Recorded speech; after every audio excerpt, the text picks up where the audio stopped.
Hi, friends. This is the evening of Friday, September 11th. My name is Susan Mosley, and this is my weekly meditation. I normally tape my meditations on Friday, and sometimes morning, sometimes afternoon. And today, because of the way things went all day long, I'm doing it in the evening. But I've been thinking all day about the fact that this date, September 11th, is the anniversary of the 9/11 terrorist attacks 19 years ago. You're going to get this meditation and be listening to this on Saturday, September 12th. But I needed to recognize and remember that tragic day in honor of all those who lost their lives in the attacks and in the heroic rescue efforts. Do you remember where you were when you heard the news about the attacks? I remember very well. We were living in Rocky Mount, North Carolina, and it was a Tuesday morning. The children had gone off to school. Jim had gone to work, and I I was home when I realized that our daughter Sarah had left something. I can't remember whether it was her lunch or her homework or something, but she left something at the house that I needed to take to the middle school. So I got in the car about 9 or 9:15. I had not been listening to the TV or the radio since everybody left since the kids left for school. So I didn't know anything. I turned on the radio in the car and I turned it on to NPR, which is what I'm normally listen to. And I wasn't sure what I was listening to. It wasn't like a normal news broadcast. This was obviously something that was happening at the moment, but it was so traumatic that I didn't imagine it was happening in America, in our country. I was thinking it was somewhere else in the world. And uh, so I was thinking about changing the station, maybe listening to oldies songs. But uh, while I was driving, or while I was getting ready to change the channel, I heard the words New York and realized that, oh, whatever is happening in New York City. And I was so, really the best word I can think of is discombobulated. I wasn't sure what I was listening to. So I had to pull off the road and listen for a little bit. And as I sat there it began to dawn on me that this um, was an unreal, surreal experience of terror that was happening right on the East Coast.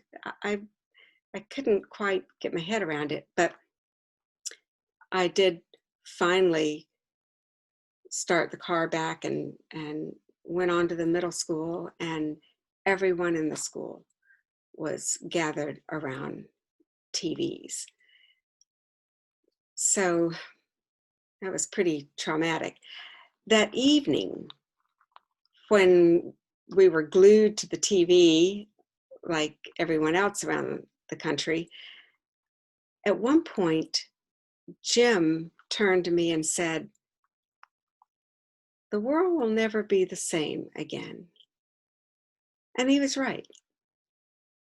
One commentator that night said that Americans would forever mark their history as either, all those things that happened pre 9/11 and everything else post 9/11. In many ways, that has been true. the world, at least for Americans, shifted on that day 19 years ago.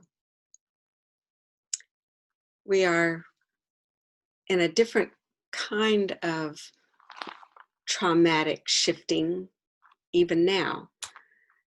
It's not a one-day event. It's an experience of suffering and even death, but spread out over weeks and months. But the one thing that that in my reflections, I see as a commonality in these two very different traumas.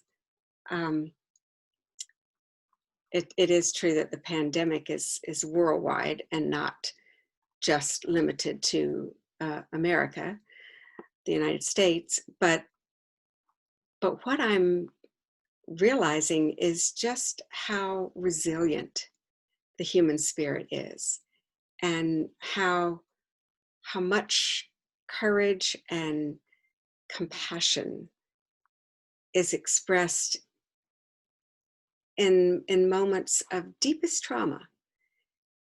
That was certainly the case on 9/11 and the weeks and months and even years that followed. And I am witnessing it again in that human compassion and courage that is so resilient. So it's a different experience this year to be remembering and in some ways commemorating the 9/11 attacks in the midst of this pandemic that we are experiencing now. It is an odd,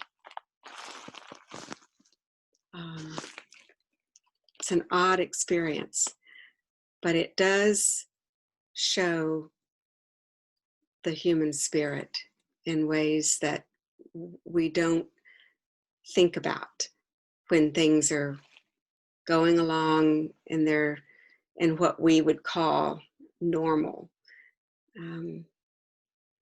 One survivor of 9/11 expressed her feelings this way. She said that on September 11th, I always take the day off. I want to be in a peaceful, quiet place, praying. It is a day I both mourn and celebrate.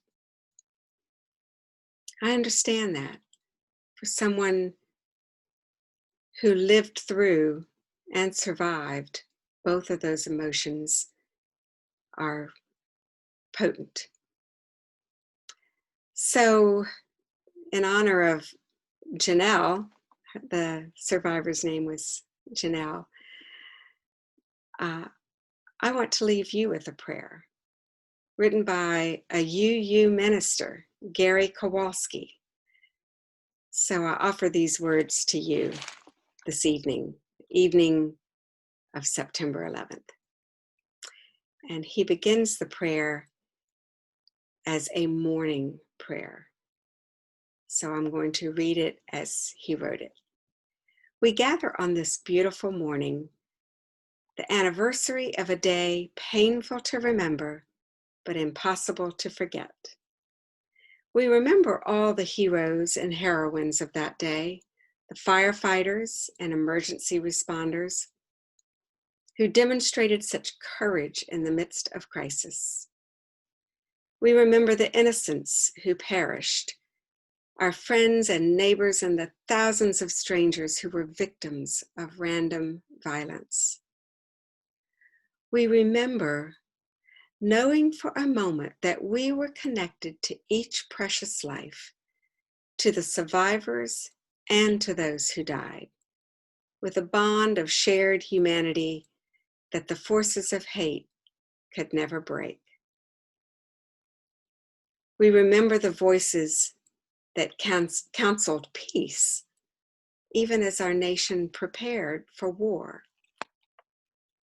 and we raise our voices still against fanaticism in all its forms, against jihad, against militarism, against racism, and religious intolerance, praying that the conflagration of that day might even now cast a more gentle light, leading to a future where all people can live in freedom and without fear. May it be so, and namaste.